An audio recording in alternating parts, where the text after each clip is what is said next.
November 11, 1917. Somewhere outside Verdun, in a stretch of land already chewed apart by months of artillery, an American infantryman tightens his grip on a rifle that was never meant to define this war. The steel feels cold. The stock is heavy, and nothing about it matches what he trained with back home. It isn't the Springfield M1917, the rifle printed on posters and praised in manuals. This weapon came from somewhere else, from another country's idea, from an emergency America never planned for. In his hands rests the M1917 Enfield. This rifle carries 6 rounds instead of 5. That single extra cartridge might decide whether he survives the next few minutes. Before the sun rises, before the fog lifts, before German troops move again. That difference matters more than doctrine, pride, or official policy. History hasn't noticed yet, but this overlooked rifle is about to carry the weight of an entire army. France in 1917 is not a battlefield. It is a system designed to erase human life. Poison gas creeps through shallow valleys. Explosions reshape the earth into a scarred wasteland. Entire forests disappear between sunrise and sunset. And America, new to this slaughter, arrives unprepared for its scale. The United States has declared war, but declaring war is easier than supplying one. Millions of men are mobilized almost overnight. They need uniforms. They need food. And above all, they need rifles. This is where the plan collapses. Springfield Armory, the heart of American rifle production, cannot keep pace. 1,000 rifles per week leave the factory. The Army needs 100,000. The numbers don't argue. They accuse. Men are crossing the Atlantic faster than weapons can be built to arm them. This crisis rarely appears in textbooks, but in 1917, it threatens to break the American Expeditionary Force before it ever fires a shot. Training camps improvise. Recruits drill with wooden replicas. Instructors promise real rifles soon. Soon never comes fast enough. Then history stumbles into a solution by accident. 3 years earlier, Britain had turned to American industry for help. The British Army needed a new rifle, and American factories answered the call. Winchester, Remington, Eddystone. Together, they produced vast numbers of the pattern 1914 Enfield. American workers learned the design. American machines perfected the tooling. Entire factories reorganized around British specifications. Then, in 1917, Britain no longer needed them. As the United States entered the war, British contracts ended almost overnight. Suddenly, 3 massive rifle factories stood idle, fully staffed, fully equipped, and fully capable, while American soldiers begged for weapons. This was not a coincidence. It was an opportunity. Military planners faced a brutal question. Should these factories be retooled to produce the Springfield M1903, a rifle that required time-consuming machining and precision tolerances, or should the British Enfield design be adapted to fire American ammunition? The answer was driven by urgency, not tradition. Engineers modified the British action to accept the .30-06 cartridge. The result was a rifle that was strong, forgiving, and fast to manufacture. It wasn't elegant. It wasn't ideal. But it worked. Thus was born the U.S. rifle, caliber .30, model of 1917, a weapon created not by vision, but by necessity. By October 1918, an American private moves cautiously through the Argonne forest. Fallen leaves muffle his steps.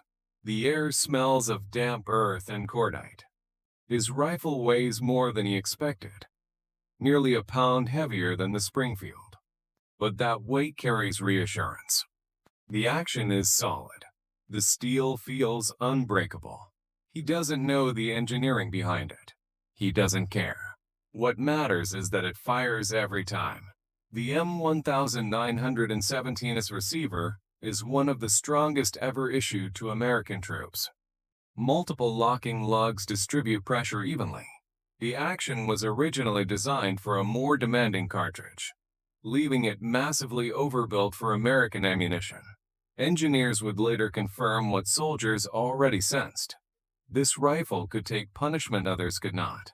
In the trenches, over-engineering was not wasteful. It was survival. Close combat defines the Western Front. German stormtroopers appear suddenly, charging through smoke and mud. Distances collapse. Firefights are measured in seconds, not minutes. The M1917 offers 6 rounds before reloading. That extra shot buys time. Time to breathe. Time to aim. Time to live. Its rear aperture sight, protected by thick steel ears, proves faster in low light than the Springfield's exposed ladder sight. Targets appear and vanish in fog. Soldiers instinctively center the front post inside the aperture and fire. British design meets American pragmatism. Production numbers reveal what battlefield reports only hinted at. By the end of the war, American factories produced over 2 million M1917 rifles.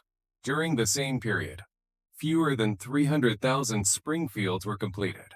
For every Springfield carried in France, 6 M1917s were in service. The official rifle was outnumbered by the substitute. Cost determined everything. An M1917 cost approximately $26 to manufacture. A Springfield nearly twice that. The Enfield design tolerated wider machining tolerances while still exceeding combat requirements. Existing tooling reduced startup time. Factories previously stalled now ran at full capacity. Winchester alone produced 10 rifles in the time Springfield Armory completed 1. Industry, not ideology, decided the war. On October 8, 1918, Sergeant Alvin York made history. In a single engagement, he eliminated 25 enemy soldiers and captured over 100 more. His actions became legend. His weapon became myth. Many accounts claim he carried a Springfield. Records prove otherwise.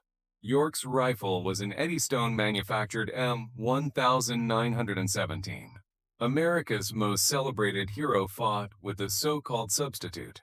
Manufacturing reached unprecedented levels.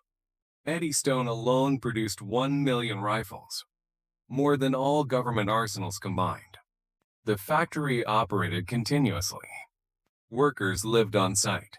Shifts rotated without pause.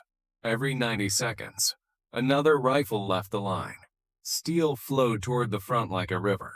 Efficiency came with compromises. The M1917 6-round magazine could not be easily topped off. Soldiers either loaded full stripper clips or inserted rounds one by one with the bolt open.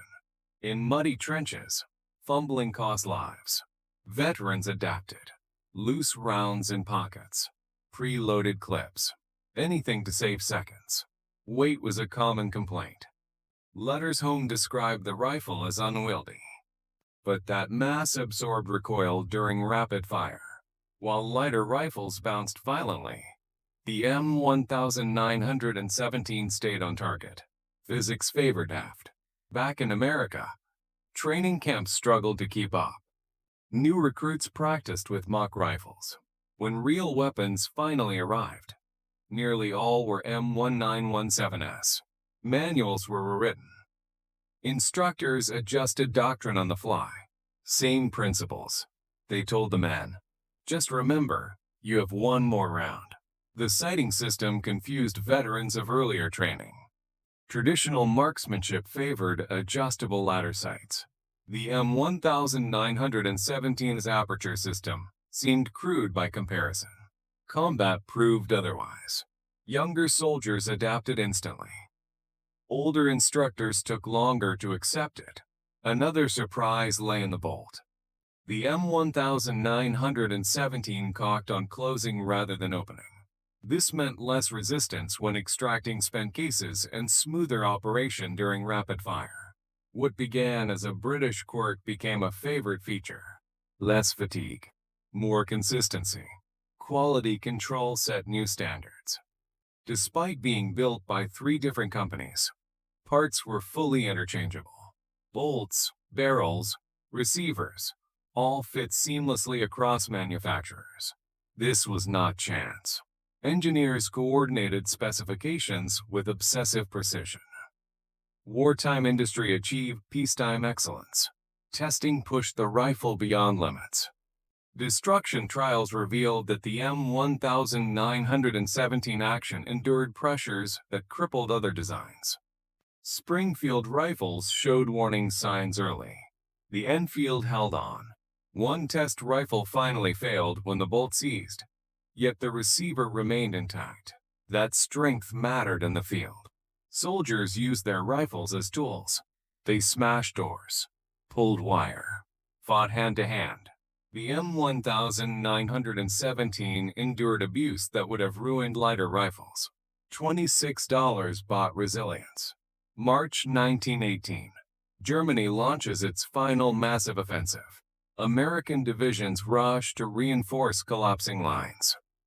The Rainbow Division deploys with 12,000 rifles. Fewer than 1,000 are Springfields. The rest are M1917s. The temporary solution has become the backbone. A private later recalled.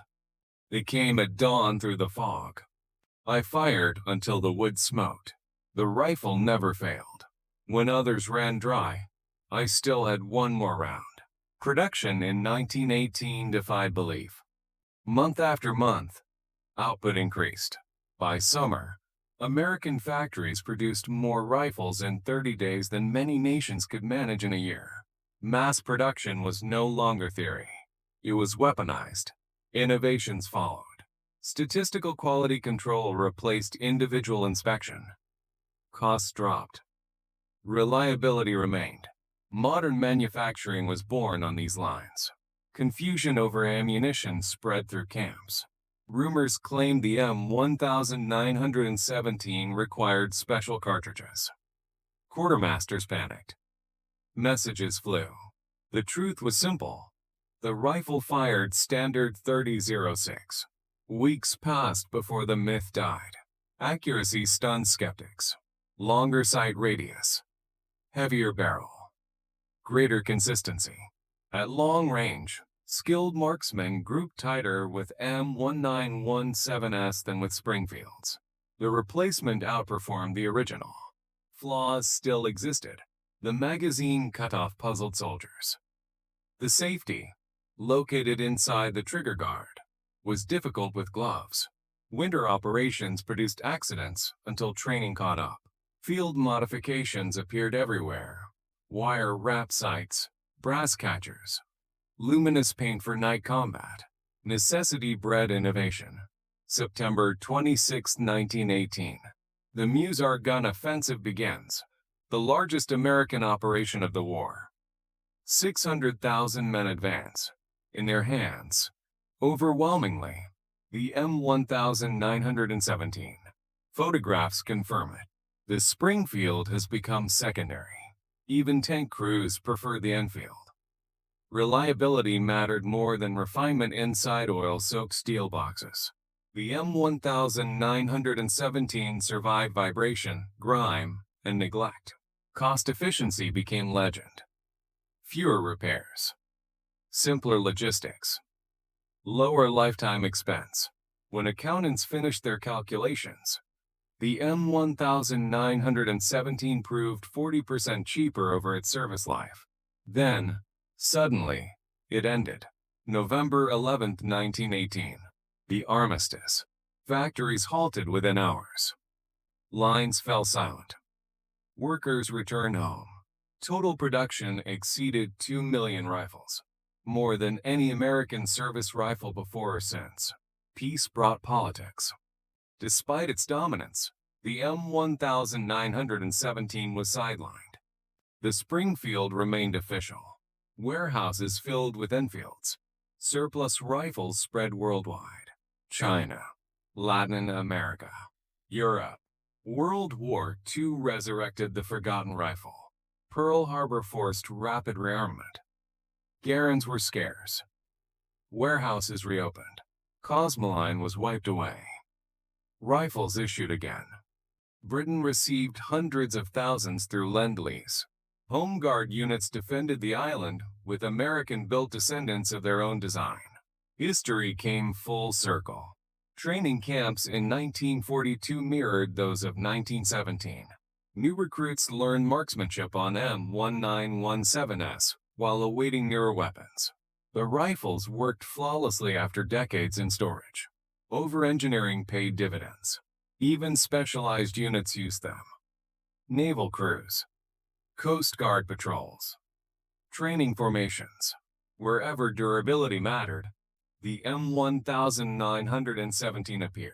Decades later, civilians finally gained access. Through marksmanship programs, veterans purchased the rifles they carried in war. Shooters rediscovered their accuracy. Collectors recognized their strength. Custom builders still seek M1917 actions for high-pressure cartridges. Metallurgy explains why. Nickel-steel alloys. Advanced heat treatment. Interrupted thread bolt locks. What seemed excessive in 1917 proved visionary. Failures remain exceptionally rare.